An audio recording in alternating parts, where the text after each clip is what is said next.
দক্ষিণ লেবাননে ইসরায়েলি হামলার তীব্রতা বাড়ায় ভয়াবহ নিরাপত্তাহীনতায় গোটা জনপদ।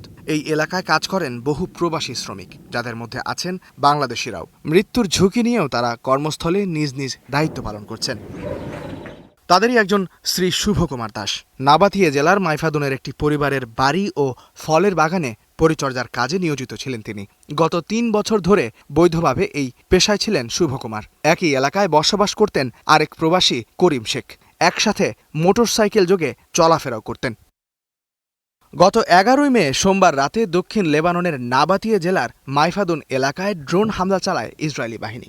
মোটরসাইকেলে করে বাসায় ফেরার সময় তারা নজরদারিতে থাকা ঝুঁকিপূর্ণ এলাকায় প্রবেশ করেন। এ সময় ড্রোন হামলার শিকার হয়ে ঘটনাস্থলেই তাদের মৃত্যু হয়। প্রাণহানির তথ্য নিশ্চিত করলেও এখনও আনুষ্ঠানিকভাবে মরদেহ শনাক্তের প্রক্রিয়া সম্পন্ন হয়নি।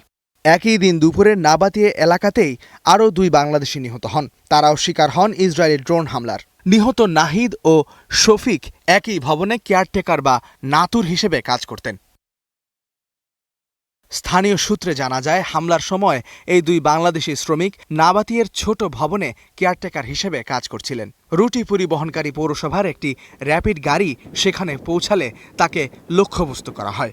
বিস্ফোরণে গাড়িটি সম্পূর্ণ বিধ্বস্ত হলে পাশের ভবনে অবস্থানরত ২ বাংলাদেশি ঘটনাস্থলেই নিহত হন। তাদের মরদেহ নাবিবেরি হাসপাতালের মর্গে রাখা আছে।